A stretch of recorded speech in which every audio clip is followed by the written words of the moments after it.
Can the products we buy, such as a hot chocolate drink and the service we use, affect the survival of rainforests? The EU thinks so.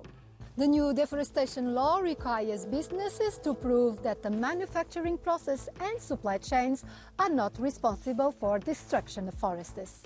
But some companies complain about the red tape and costs involved, so the rules have been delayed. This week, eu-decoded untangles the controversy. Rainforests are crucial for climate stability, especially in the tropics of South America, Africa and Asia. But in the last 3 decades, 420 million hectares have been destroyed, an area slightly larger than that of the EU. That land was used for extraction of materials and agriculture. With the new law, cattle, cocoa, coffee, palm oil, soybeans, wood, rubber, coal and paper will be affected. These products will only be sold on the EU market if they're not linked to land deforested after 2021. Under the deforestation law, companies will have to monitor supply chains and some products may become more expensive. What do consumers think of this trade-off? Me fijo en que sean productos sobre todo ecológicos, pero no tengo en cuenta la posterior deforestación o lo que provoca.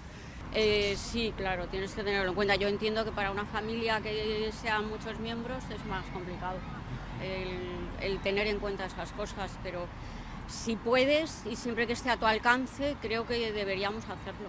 Sí. Ez az ára annak, hogy aztán ne legyen olyan nagy a pusztítás, akkor igen, akkor megveszem. Hát ez természetes. Figyeljünk a bolygóra, ezért elnéznék egy kis inflációt. Nyilván alapvetően ez egy jó irányvonal és támogatható, csak ez mindig azt okozza, hogy az alternatív termékeknek viszont sokkal magasabb lesz az áruk. Grégoire Laurie has been covering this controversial law for Euronews and can give more details. The deforestation law was due to be implemented by member states already from December 30th. So why did the Commission recently ask to postpone it for 1 year? There has been calls and worries from different parts growing, especially over the summer. So calls from member states, from third countries, from companies, operators, traders. They were highlighting either loopholes or practical details that were unanswered, and for some maybe geopolitical reasons. The governments in the 27 EU countries agreed with this postponement, but then when the vote took place in the European Parliament on November 14th, the law was changed again. Who wanted those changes? That was the EPP, which is a bit strange because the EPP had the rapporteur on the previous deregulation, so it means that the EPP has changed a bit its position.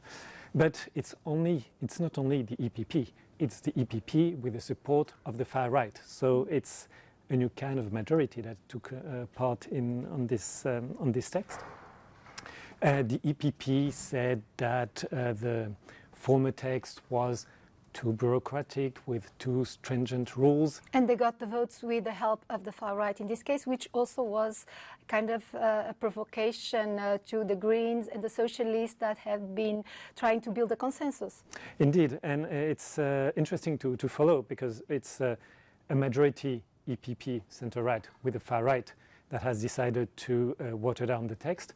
And it is a different majority that had supported von der Leyen a few weeks before. That was a majority with Renew, the Greens and the Social Democrats. So what comes next in terms of negotiations? Well, either the text goes through the usual institutional process, so the text has to be endorsed by the Council, representing the Member States, and by the Parliament.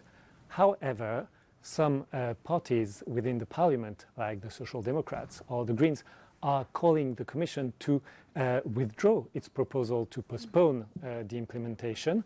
And the left also is asking the vote to be redone because there were technical issues during the vote. Once the law comes into force, both producers and import-export companies must put in place a monitoring system. Member states will make inspections, and fines worth up to 4% of a company's turnover could be imposed. The European Commission will also define countries as having a low, standard or high risk of deforestation. But the European Parliament has voted to add a new no-risk category that would exempt countries' enforcement. With us at the European Parliament is Anna Cavazzini, Chair of the Committee on Internal Market and Consumer Protection. So the deforestation law is another part of the Green Deal that has become highly politicized and somehow put on ice. Is the credibility of the European Union as a decision maker at stake here?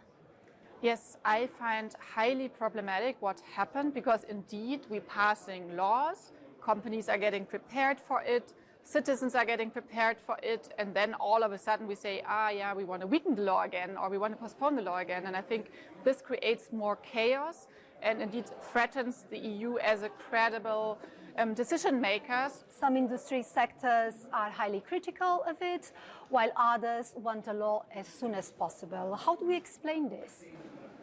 There is a lot of companies who also already in the past committed to zero deforestation because they know that it's really, really difficult if we destroy our whole biodiversity. If the EU, with our imports, we also continue destroying forests in the world. But there is also lobby pressure. There is companies who don't want to change or who say, okay, every change I have to do in my company policy is new bureaucracy.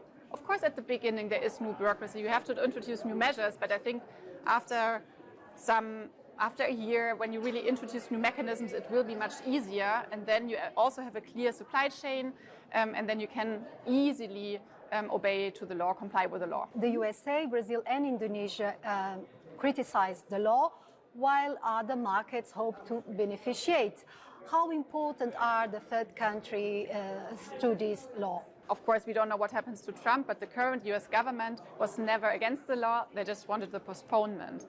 If you speak to different stakeholders in Brazil, you know, I'm a lot in contact with the environmental NGOs, with indigenous communities, those who really protect the forest, and they like the law. They find it really, really important. If you talk to the agro-industry, of course, in Brazil, they are not so happy about the law. So you also have to specify a little bit whom you talk to. But of course, it's important to reach out to third countries. It's important to not make laws against them, but include them in the legislation, in the lawmaking process. And I think this we have to probably do better next time.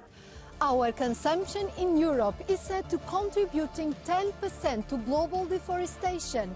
In turn, this has been linked to climate change, with natural disasters becoming increasingly more common everywhere. At what pace should we move forward to reverse the situation, and are we willing to pay the price? I'll be back next week for more EU Decoding.